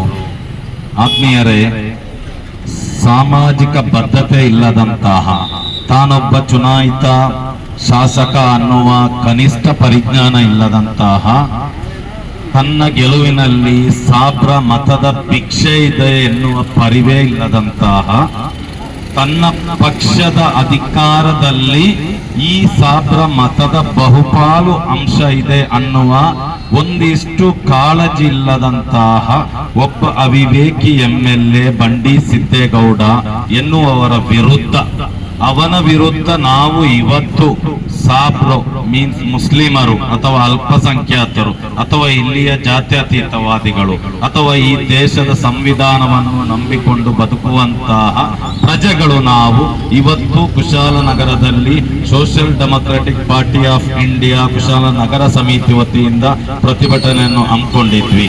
ಈ ಪ್ರತಿಭಟನೆಯ ಕರೆಯೋಲೆಯನ್ನು ಸ್ವೀಕರಿಸಿ ತಾವೆಲ್ಲರೂ ಈ ಪ್ರತಿಭಟನೆಗೆ ಆಗಮಿಸಿದ್ರಿ. ತಮ್ಮೆಲ್ಲರಿಗೂ ತುಂಬು ಹೃದಯದ ಧನ್ಯವಾದಗಳನ್ನ ನ್ಯೂಸ್ ಸಂಗಮಕ್ಕಾಗಿ doctor H M Raghukoti, Kushalanagar. Shivamogga ಜಿಲ್ಲೆ ಕುಪ್ಪಳ್ಳಿಯ ಹೇಮಾಂಗಣದಲ್ಲಿ ಕೇಂದ್ರ ಕನ್ನಡ ಸಾಹಿತ್ಯ ವೇದಿಕೆ ವತಿಯಿಂದ ತಾಲೂಕು ಘಟಕದ ಪದಗ್ರಹಣ ಕಾರ್ಯಕ್ರಮ ಹಮ್ಮಿಕೊಳ್ಳಲಾಗಿತ್ತು. ಸಾಮಾಜಿಕ, ಸಾಂಸ್ಕೃತಿಕ ಹಾಗೂ ಸಾಹಿತ್ಯಿಕ ಕಳಕಳಿ ಹೊಂದಿ ಕಾರ್ಯೋನ್ಮುಖವಾಗುವ ಕನ್ನಡಪರ ಸಂಘಟನೆಗಳಿಗೆ ಪಾರದರ್ಶಕತೆ, ಪ್ರಾಮಾಣಿಕತೆ, ಸಿದ್ಧಾಂತ ಹಾಗೂ ಬದ್ಧತೆ ಬಹಳ ಮುಖ್ಯ ಎಂದು ಕೇಂದ್ರ ಕನ್ನಡ ಸಾಹಿತ್ಯ ವೇದಿಕೆಯ ಸಂಸ್ಥಾಪಕ ಅಧ್ಯಕ್ಷರಾದ ಕೊಟ್ರೇಶ್ ಎಸ್ ಸೂಪರ್ ಅಭಿಪ್ರಾಯಪಟ್ಟರು. ಕೇಂದ್ರ ಕನ್ನಡ ಸಾಹಿತ್ಯ ವೇದಿಕೆ ಜಿಲ್ಲಾ ಘಟಕ ಶಿವಮೊಗ್ಗ, ತಾಲೂಕು ಘಟಕ ತೀರ್ಥಹಳ್ಳಿ ವತಿಯಿಂದ ಕುವೆಂಪು ನಲಬೀಡು ಕುಪ್ಪಳ್ಳಿಯಲ್ಲಿ ಹೇಮಾಂಗಣದಲ್ಲಿ ಹಮ್ಮಿಕೊಂಡಿದ್ದ ತಾಲೂಕು ಘಟಕ ಪದಗ್ರಹಣ ಹಾಗೂ ಶರಣ ಸಂಕುಲ ರತ್ನ ರಾಜ ಪ್ರಶಸ್ತಿ ಸಮಾರಂಭವನ್ನು ದೀಪ ಬೆಳಗಿಸುವುದರ ಮೂಲಕ ಉದ್ಘಾಟಿಸಿ ಮಾತನಾಡಿದರು. ಕೇಂದ್ರ ಕನ್ನಡ ಸಾಹಿತ್ಯ ವೇದಿಕೆಯ ಜಿಲ್ಲಾಧ್ಯಕ್ಷರಾದ ಡಾಕ್ಟರ್ ಹಸೀನಾ ಎಚ್.ಕೆ. ಅವರು ತೀರ್ಥಹಳ್ಳಿ ತಾಲೂಕು ಕೇಂದ್ರ ಕನ್ನಡ ಸಾಹಿತ್ಯ ವೇದಿಕೆಯ ನೂತನ ಅಧ್ಯಕ್ಷರಾದ ಸುಜಾತ ಎಸ್. ಹೇಮಂತ್ ರವರಿಗೆ ಪದಗ್ರಹಣ ನೆರವೇರಿಸಿದರು. ತೀರ್ಥಹಳ್ಳಿ ತುಂಗ ಮಹಾವಿದ್ಯಾನಿಲಯದ ನಿವೃತ್ತ ಪ್ರಾಂಶುಪಾಲರಾದ ಡಾಕ್ಟರ್ ಬಿ. ಗಣಪತಿ ರಾಜ್ಯದ ವಿವಿಧ ಭಾಗದ ಸಾಧಕರಿಗೆ ಶರಣ ಸಂಕುಲ ರತ್ನ ರಾಜ್ಯ ಪ್ರಶಸ್ತಿ ಪ್ರದಾನ ಮಾಡಿ ಗೌರವಿಸಿದರು. ಕಾರ್ಯಕ್ರಮದ ಅಧ್ಯಕ್ಷತೆಯನ್ನ ಕುವೆಂಪು ಕನ್ನಡ ಅಧ್ಯಯನ ಸಂಸ್ಥೆ ನಿರ್ದೇಶಕರಾದ ಡಾಕ್ಟರ್ ಬಿ.ಎಂ. ಪುಟ್ಟಯ್ಯ ವಹಿಸಿದ್ದರು. ವೇದಿಕೆಯಲ್ಲಿ ಕೇಂದ್ರ ಸಮಿತಿಯ ರಾಜ್ಯ ಜಂಟಿ ಕಾರ್ಯದರ್ಶಿ ನಾಗರಾಜ್ ದೊಡ್ಡಮನಿ ಪ್ರಾಸ್ತಾವಿಕವಾಗಿ ಮಾತನಾಡಿದರು. ಮುಖ್ಯ ಅತಿಥಿಯಾಗಿ ಹಿರಿಯ ಪತ್ರಕರ್ತರಾದ ಡಿ.ಎಸ್. ವಿಶ್ವನಾಥ ಶೆಟ್ಟಿ, ಶಿವಮೊಗ್ಗದ ಪಾರಂಪರಿಕ ವೈದ್ಯರಾದ ಸೈಯದ್ ಮಹಿಬುಲ್ಲಾ ಖಾದ್ರಿ, ತೀರ್ಥಹಳ್ಳಿಯ ಸಿವಿಲ್ ಇಂಜಿನಿಯರ್ ಎಂ.ಬಿ. ಹೇಮಂತ್, ರಾಜ್ಯ ಕೋಶಾಧ್ಯಕ್ಷರಾದ ಎಚ್.ಎಸ್. ಬಸವರಾಜ್, ರಾಜ್ಯ ಸಂಘಟನಾ ಕಾರ್ಯದರ್ಶಿ ವಾಸು ಸಮುದ್ರವಳ್ಳಿ ಸೇರಿದಂತೆ ಹಲವರು ಉಪಸ್ಥಿತರಿದ್ದರು. ನ್ಯೂಸ್ ಸಂಗಮಕ್ಕಾಗಿ ವಂಶಿಹನಿ, ಕುಶಾಲನಗರ. ಬೆಂಗಳೂರಿನ ರವೀಂದ್ರ ಕಲಾಕ್ಷೇತ್ರದಲ್ಲಿ ನಡೆದ ಪ್ರಥಮ ಕನ್ನಡ ಜಾನಪದ ಸಮ್ಮೇಳನದಲ್ಲಿ ಕೊಡಗು ವಿಶ್ವವಿದ್ಯಾಲಯದ ಕನ್ನಡ ಉಪನ್ಯಾಸಕರಾದ ಡಾಕ್ಟರ್ ಜಮೀರ್ ಅಹಮದ್ ರವರಿಗೆ ನಾಡೋಜ ಕರೀಂ ಖಾನ್ ರಾಜ್ಯ ಪ್ರಶಸ್ತಿ ನೀಡಿ ಗೌರವಿಸಿದೆ. ಕನ್ನಡ ಜಾನಪದ ಪರಿಷತ್ ಬೆಂಗಳೂರು ಇವರ ವತಿಯಿಂದ ಕೊಡಗು ವಿಶ್ವವಿದ್ಯಾಲಯದ ಕನ್ನಡ ಉಪನ್ಯಾಸಕರಾದ ಡಾಕ್ಟರ್ ಜಮೀರ್ ಅಹಮದ್ ಅವರಿಗೆ ಕರ್ನಾಟಕ ಜಾನಪದ ಕಲೆ ಸಾಹಿತ್ಯದ ಸಂರಕ್ಷಣೆಗಾಗಿ ಸಲ್ಲಿಸಿದ ಅಮೂಲ್ಯ ಸೇವೆಯನ್ನು ಗುರುತಿಸಿ ಬೆಂಗಳೂರಿನ ರವೀಂದ್ರ ಕಲಾಕ್ಷೇತ್ರದಲ್ಲಿ ನಡೆದ ಪ್ರಥಮ ಕನ್ನಡ ಜಾನಪದ ಸಮ್ಮೇಳನದಲ್ಲಿ ಸೇವೆಯನ್ನು ಪರಿಗಣಿಸಿ 2025ನೇ ಸಾಲಿನ ನಾಡೋಜ ಕರೀಂ ಖಾನ್ ರಾಜ್ಯ ಪ್ರಶಸ್ತಿಯನ್ನು ನಾಡಿನ ಗಣ್ಯರ ಸಮ್ಮುಖದಲ್ಲಿ ನೀಡಿ ಗೌರವಿಸಲಾಯಿತು. ಕನ್ನಡ ಸಾಹಿತ್ಯ ವಿದ್ಯಾರ್ಥಿಯಾಗಿರುವ ಜಮೀರ್ ಅಹಮದ್ ರವರು ಶ್ರೀ ಕುವೆಂಪು ಅವರ ವಿಶ್ವಮಾನವ ಸಂದೇಶವನ್ನ ಬದುಕಿನುದ್ದಕ್ಕೂ ಮೈಗೂಡಿಸಿಕೊಂಡು ಸರ್ವ ಜನಾಂಗದ ಪ್ರೀತಿಗೆ ಪಾತ್ರರಾಗಿದ್ದಾರೆ. ಭಾಷೆ ನನ್ನ ಅಂತರಂಗದ ಮೃದಂಗ ಎಂಬ ಕನ್ನಡ ಪ್ರೇಮಿ, ಕಾಳಜಿಯ ಕನ್ನಡಿಗ ಎಂದೇ ಚಿರಪರಿಚಿತರು. ಕನ್ನಡ ಉಪನ್ಯಾಸಕರಾಗಿ ಮತ್ತು ಪತ್ರಕರ್ತರಾಗಿ ಸಾಮಾಜಿಕ ಮತ್ತು ಶೈಕ್ಷಣಿಕ ಜೀವನದಲ್ಲಿ ತಮ್ಮನ್ನ ತಾವು ಸಕ್ರಿಯವಾಗಿ ತೊಡಗಿಸಿಕೊಂಡಿದ್ದಾರೆ. ಅನಾರೋಗ್ಯದಿಂದ ಬಳಲುತ್ತಿರುವ, ಆರ್ಥಿಕವಾಗಿ ದುರ್ಬಲರಾಗಿರುವ ರೋಗಿಗಳಿಗೆ, ಅದರಲ್ಲೂ ಕಿಡ್ನಿ ವೈಫಲ್ಯದಿಂದ ಬಳಲುತ್ತಿರುವ ರೋಗಿಗಳಿಗೆ ಸಾಮಾಜಿಕ ಜಾಲತಾಣದ ಮತ್ತು ಮಾಧ್ಯಮದ ಸಹಾಯದೊಂದಿಗೆ ಆರ್ಥಿಕ ಸಹಕಾರ ಕೊಡಿಸುವಂತಹ ಸಾಮಾಜಿಕ ಕಾಳಜಿಗೆ ತಮ್ಮ ಹೆಚ್ಚಿನ ಸಮಯವನ್ನು ಮೀಸಲಿಟ್ಟಿರುವುದು ಧರ್ಮಾತೀತ, ಮಾನವತಾ, ಪ್ರೀತಿಗೆ ಹಿಡಿದ ಕೈಗನ್ನಡಿಯಾಗಿದೆ. ಕನ್ನಡ ಉಪನ್ಯಾಸಕರಾಗಿ ಮತ್ತು ಪತ್ರಕರ್ತರಾಗಿ ಸೇವೆ ಸಲ್ಲಿಸುತ್ತಿರುವ ಡಾಕ್ಟರ್ ಜಮೀರ್ ಅಹಮದ್ ಅವರು ಮೂಲತಃ ರಾಜ್ಯ ಪ್ರಶಸ್ತಿ ವಿಜೇತ ಕನ್ನಡ ಚಲನಚಿತ್ರ ನಿರ್ದೇಶಕರಾದ ಎಂ.ಡಿ. ಹಾಶಂ ತುಂಬಿದ ಮನೆ ಮತ್ತು ದಿವಂಗತ ಮೋಕ್ಬುಲ್ ದಂಪತಿಗಳ ಸುಪುತ್ರರಾಗಿದ್ದಾರೆ. ನ್ಯೂಸ್ ಸಂಗಮಕ್ಕಾಗಿ doctor H M Raghukoti, Kushalanagar. Raichur ಜಿಲ್ಲೆ ಸಿಂಧನೂರು ತಹಶೀಲ್ದಾರ್ ಕಚೇರಿ ಮುಂಭಾಗ ಕೆಆರ್ಎಸ್ ಪಕ್ಷದ ವತಿಯಿಂದ ಜೋಳ ಖರೀದಿ ಕೇಂದ್ರದ ದಿನಾಂಕವನ್ನು 15 ದಿನಗಳವರೆಗೆ ವಿಸ್ತರಿಸಲು ಮನವಿ ಮಾಡಿದ್ದಾರೆ. ಕರ್ನಾಟಕ ರಾಷ್ಟ್ರ ಸಮಿತಿ ಪಕ್ಷದ ವತಿಯಿಂದ ಸಿಂಧನೂರಿನಲ್ಲಿ ಉಪ ತಹಶೀಲ್ದಾರರ ಮುಖಾಂತರ ಮುಖ್ಯಮಂತ್ರಿಗಳು ಸಿದ್ದರಾಮಯ್ಯ ಅವರಿಗೆ ಜೋಳ ಖರೀದಿ ಕೇಂದ್ರದ ದಿನಾಂಕವನ್ನು 15 ದಿನಗಳವರೆಗೆ ವಿಸ್ತರಿಸಬೇಕೆಂದು ಮನವಿ ಮಾಡಲಾಯಿತು.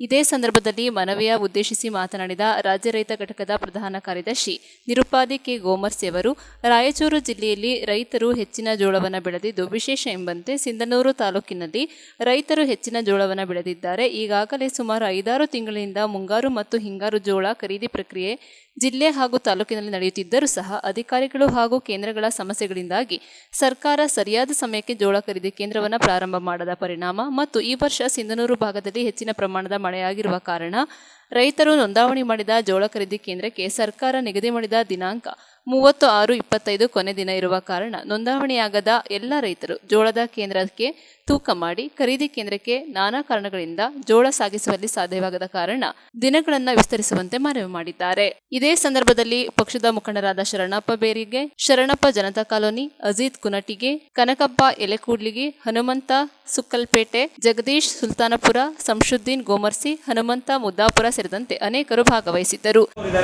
ಇನ್ನೋರ್ವ ತಾಲೂಕು ಕಾರ್ಯದರ್ಶಿಯಾಗಿರ್ತಕ್ಕಂಥ ಅಜೀತ್ ಅವರು ಇದ್ದಾರೆ. ಇನ್ನೋರ್ವ ನಮ್ಮ ಪಕ್ಷದ ಮುಖಂಡರಾಗಿರ್ತಕ್ಕಂಥ ಹನುಮಂತ ಅವರು ಇದ್ದಾರೆ. ಇನ್ನೋರ್ವ ನಮ್ಮ ಪಕ್ಷದ ಮುಖಂಡರಾಗಿರ್ತಕ್ಕಂಥ ಜಗದೀಶ್ ಅವರು ಇದ್ದಾರೆ. ಹಾಗೆ ಈ ಒಂದು ಲೈವ್ನ ಮಾಡ್ತಾ ಇರ್ತಕ್ಕಂಥವ್ರು ಆಲಂಪಾಷ್ ಅಂತೇಳಿ ಅವರು, ಇವರೆಲ್ಲರೂ ಕೂಡಿ ಇವತ್ತು ಇನ್ನೋರ್ವ ನಮ್ಮ ಪಕ್ಷದ ಇನ್ನೊಬ್ಬ ಮುಖಂಡರು, ರೈತ ಮುಖಂಡರಾಗಿರ್ತಕ್ಕಂಥ ಖಾದರ್ ಬೈಶ್ ಅವರು ಕೂಡ ಬಂದಿದ್ದಾರೆ. ಎಲ್ಲರೂ ನೋಡ್ತಾರೆ, ಹಿಂಗೆ ಬರ್ರಿ.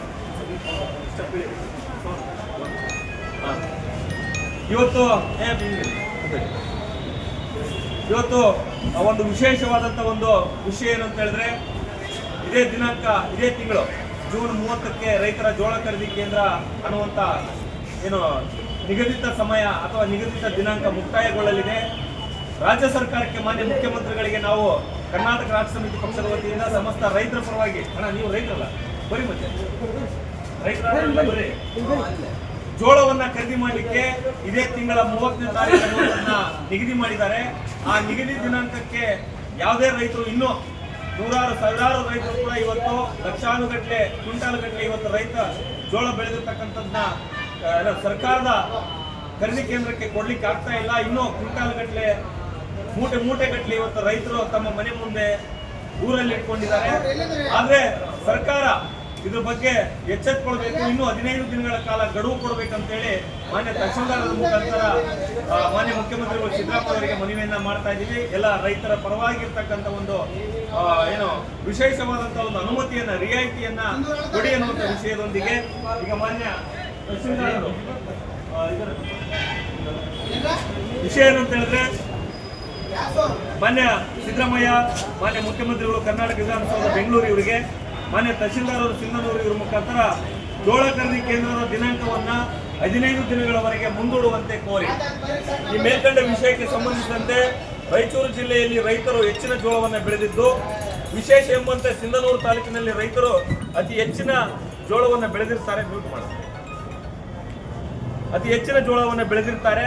ಈಗಾಗಲೇ ಸುಮಾರು 5-6 ತಿಂಗಳಿಂದ ಮುಂಗಾರು ಮತ್ತು ಹಿಂಗಾರು ಜೋಳ ಖರೀದಿ ಕೇಂದ್ರದ ಪ್ರಕ್ರಿಯೆ ಜಿಲ್ಲೆ ಹಾಗೂ ತಾಲೂಕಿನಲ್ಲಿ ನಡೆಯುತ್ತಿದ್ದರೂ ಸಹ ಅಧಿಕಾರಿಗಳ ಹಾಗೂ ಖರೀದಿ ಕೇಂದ್ರಗಳ ಸಮಸ್ಯೆಗಳಿಂದಾಗಿ ಹಾಗೂ ಸರ್ಕಾರ ಸರಿಯಾದ ಸಮಯಕ್ಕೆ ಜೋಳ ಖರೀದಿ ಕೇಂದ್ರಗಳನ್ನು ಪ್ರಾರಂಭ ಮಾಡದ ಪರಿಣಾಮ ಮತ್ತು ಈ ವರ್ಷ ನಮ್ಮ ಭಾಗದಲ್ಲಿ ಹೆಚ್ಚು ಮಳೆಯಾಗಿರುವ ಕಾರಣ ರೈತರು ನೋಂದಣಿ ಮಾಡಿದ ಜೋಳ ಖರೀದಿ ಕೇಂದ್ರಕ್ಕೆ ಸರ್ಕಾರ ನಿಗದಿ ಮಾಡಿದ ದಿನಾಂಕ 30/6/2025 ಕೊನೆ ದಿನ ಇರುವ ಕಾರಣ ನೋಂದಣಿಯಾದ ಎಲ್ಲ ರೈತರು ಜೋಳ ಖರೀದಿ ಕೇಂದ್ರಕ್ಕೆ ತೂಕ ಮಾಡಿ ಖರೀದಿ ಕೇಂದ್ರಕ್ಕೆ ನಾನಾ ಕಾರಣಗಳಿಂದಾಗಿ ಜೋಳ ಸಾಗಿಸಲು ಸಾಧ್ಯವಾಗದ ಕಾರಣ ಜಿಲ್ಲೆ ಹಾಗೂ ಸಿಂಧನೂರು ತಾಲೂಕಿನ ರೈತರು ಸಾವಿರಾರು ಕ್ವಿಂಟಾಲ್ ಜೋಳವನ್ನು ರೈತರ ಬಳಿ ಉಳಿದಿದ್ದು ಸರ್ಕಾರದ ಸೌಲಭ್ಯಗಳಿಂದ ವಂಚಿತರಾಗುತ್ತಾರೆ.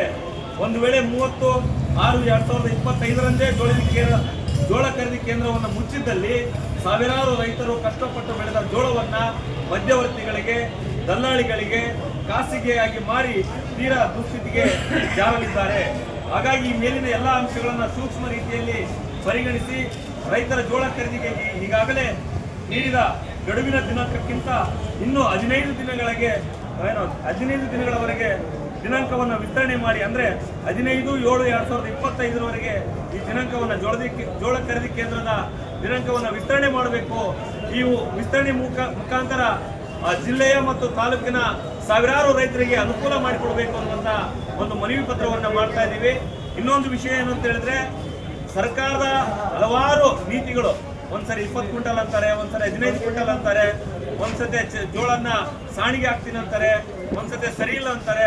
ನೂರಾರು ರೈತರು, ಸಾವಿರಾರು ರೈತರು ಬೆಳೆದಂತ ಜೋಳವನ್ನ ಏನೋ ಲೋಡ್ ಗಟ್ಟಲೆ ಮಾಡಿ ಲಾರಿಗೆ ಕಳಿಸಿ ಅಲ್ಲೇನು ಅನ್ಲೋಡ್ ಮಾಡುವಂತ ಗೋಡನ್ನಲ್ಲಿ ರೈತರ ಬಳಿಯಲ್ಲಿನೇ ಇವತ್ತು ಯಾರು ಅಧಿಕಾರಿಗಳು, ಸರ್ಕಾರದ ಅಧಿಕಾರಿಗಳು ಹಣವನ್ನ ಲಪ್ಟಾಯಿಸುವಂಥದ್ದು, ಕ್ವಿಂಟಲ್ಗೆ ಇಷ್ಟು, ಚೀಲಕ್ಕೆ ಇಷ್ಟು, ಲೋಡ್ಗೆ ಇಷ್ಟು ಅಂತೇಳಿ ಹಣವನ್ನ ಪಡೆಯುವಂಥದ್ದು.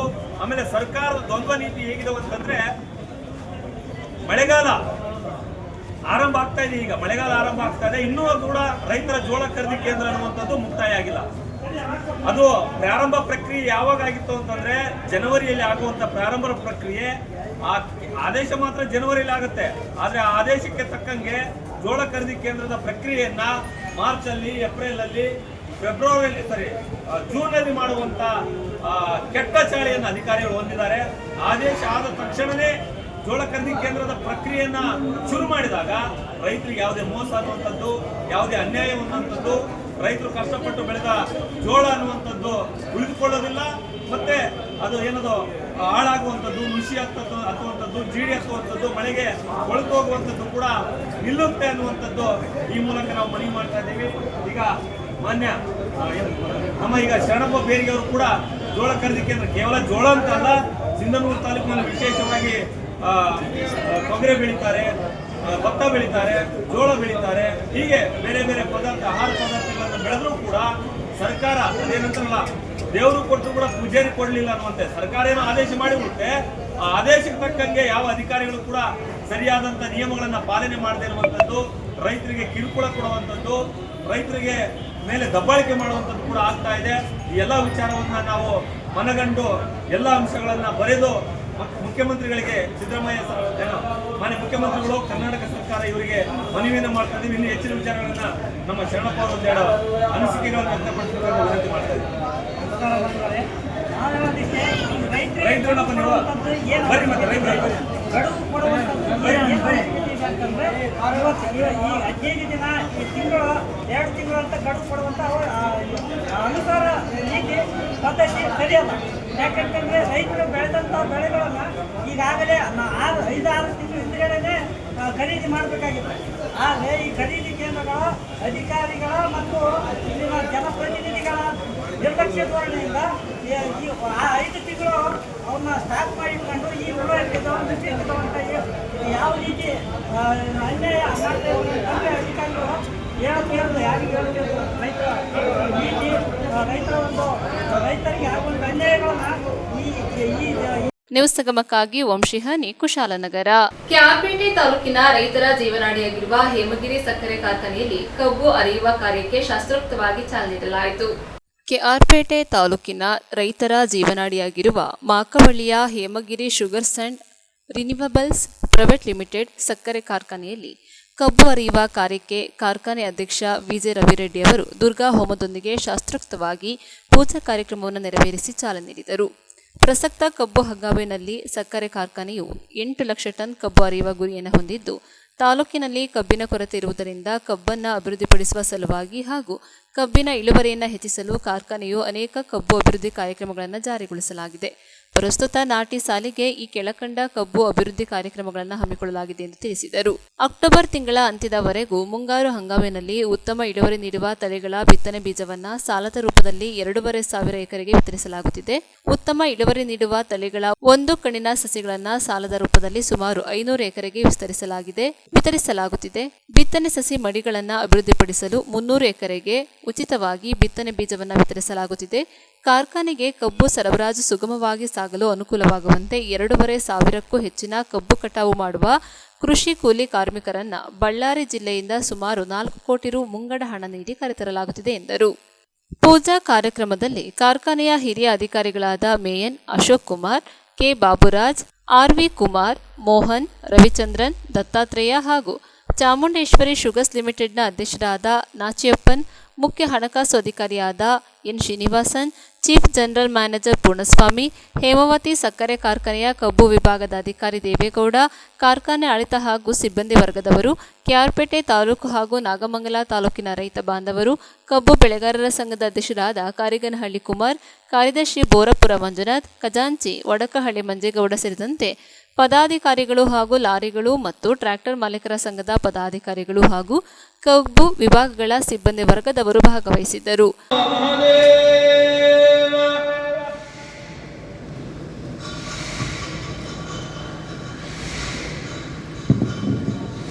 ನಿಮ್ಮ ಹತ್ತಿರಕ್ಕೆ ಅಮ್ಮನವರಿಗೆ ಸಮರ್ಪಣೆ ಮಾಡಲಿಕ್ಕೆ ಅಕ್ಷತೆಯನ್ನು ಕೊಡ್ತಾರೆ. ಎಲ್ಲರೂ ಬಂದು ಸಾಲಾಗಿ ಅಕ್ಷತೆಯನ್ನು ಹಾಕಿ ಪ್ರಾರ್ಥನೆ ಮಾಡಿಕೊಳ್ಳಲಿಕ್ಕೆ ಅವಕಾಶ ಇದೆ. ಪುರೋಹಿತರು ಬರ್ತಾ ಇದ್ದಾರೆ, ಅಕ್ಷತೆಯನ್ನು ನಿಮ್ಮೆಲ್ಲರಿಗೂ ಕೊಡ್ತಾರೆ.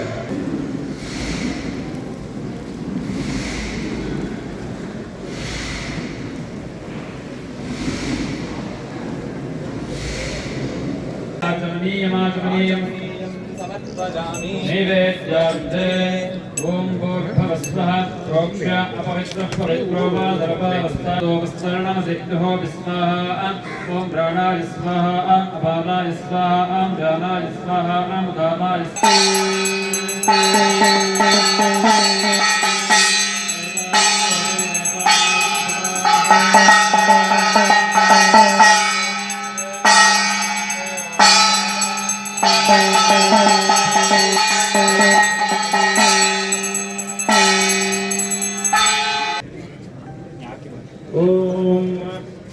सत्त्वमि वदित पुनः पुनन्तो यत्र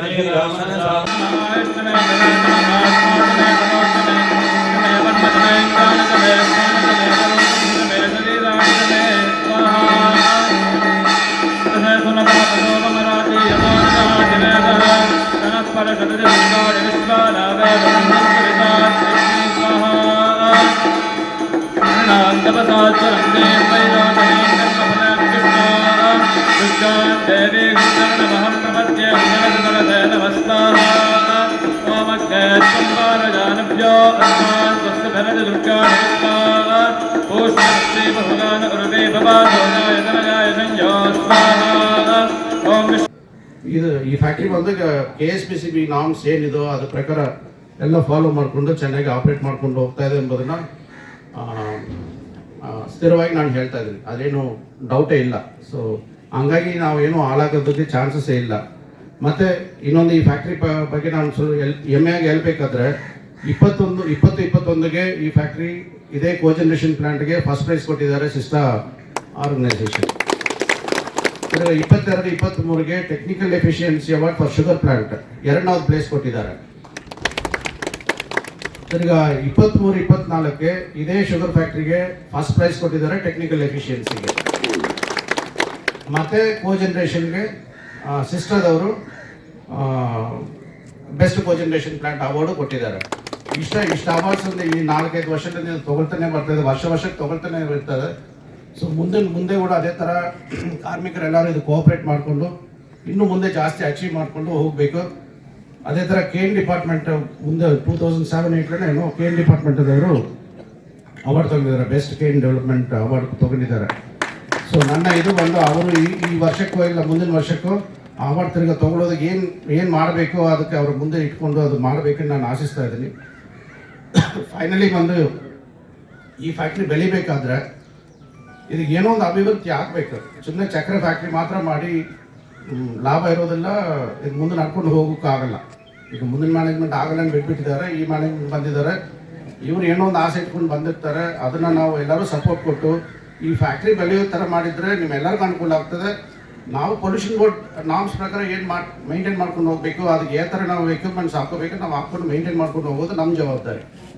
ಸೊ ನಿಮ್ಮೆಲ್ಲರ ಸಪೋರ್ಟ್ ಅದಕ್ಕೆ ಬೇಕನ್ನಲ್ಲಿ ಎಲ್ಲರಿಗೂ ವಿನ್ನಪಿಸ್ಕೊಂಡು ಇದನ್ನ ಮಾತ್ರ ಮಾಡಿದ್ವಿ. ಬಟ್ 3 ವರ್ಷಗಳಿಂದ ಅದನ್ನ ಸ್ಪ್ರೇ ಮಾಡಿದ್ರೆ ಒಳ್ಳೆ ರಿಸಲ್ಟ್ಸ್ ಬರುತ್ತೆ ಅನ್ನೋದ್ರಿಂದ ಅದನ್ನ ತಗೋಬೇಕು ಅಂತ ಒಂದು ಮಾಡ್ಕೊಂಡಿದೀವಿ.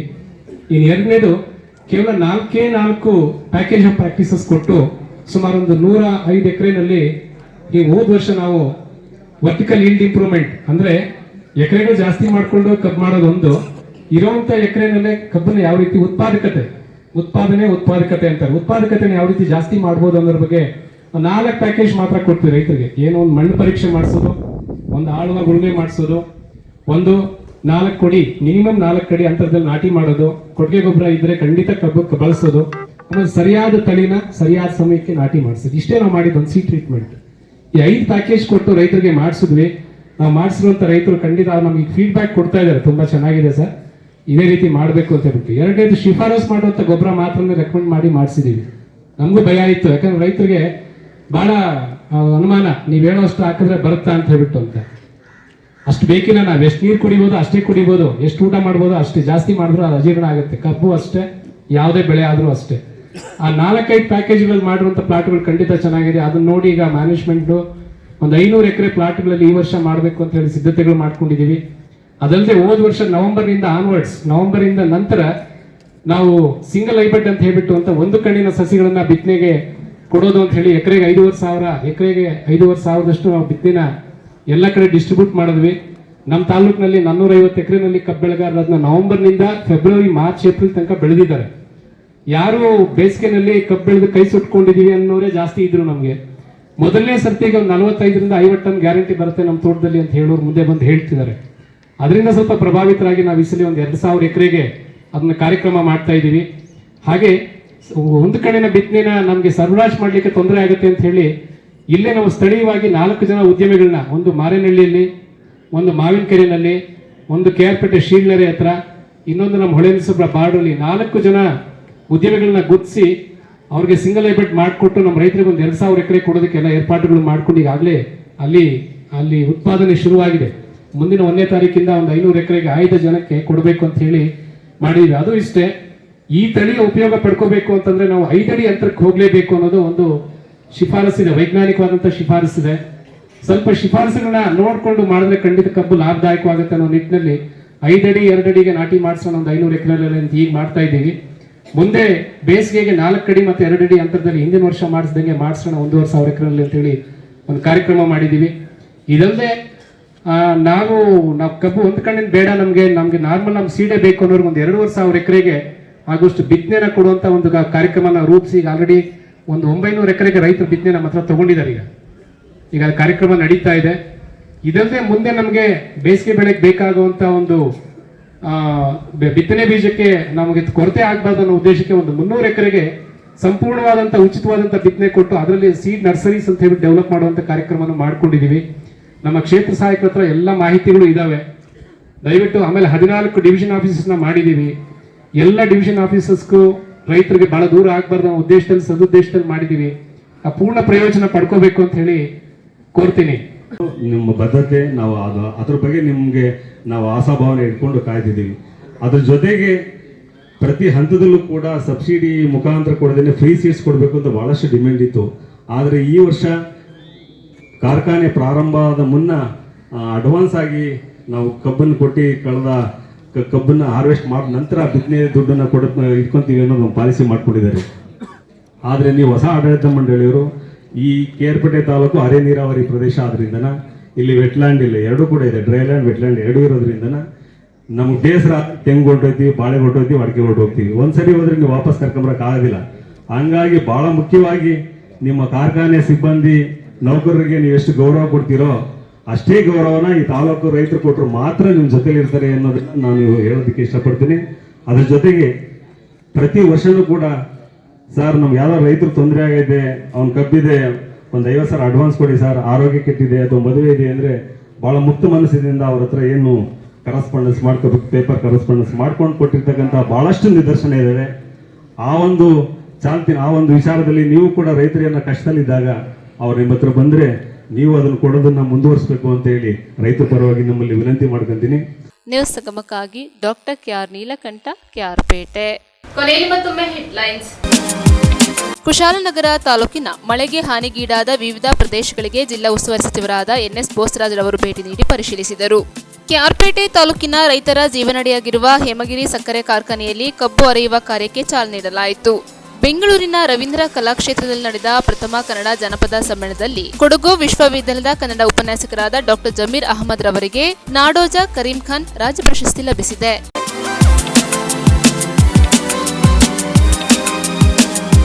ಇಲ್ಲಿಗೆ ನ್ಯೂಸ್ ಸಂಗಮ ಮುಕ್ತಾಯವಾಯಿತು. ಸುದ್ದಿ, ಮಾಹಿತಿ, ಮನೋರಂಜನೆಗಾಗಿ ನೋಡ್ತಾ ಇರಿ ಸಂಗಮ ಟಿವಿ. ವಂದನೆಗಳೊಂದಿಗೆ ಸುಪ್ರೀತಾ ಎಲ್ಎನ್.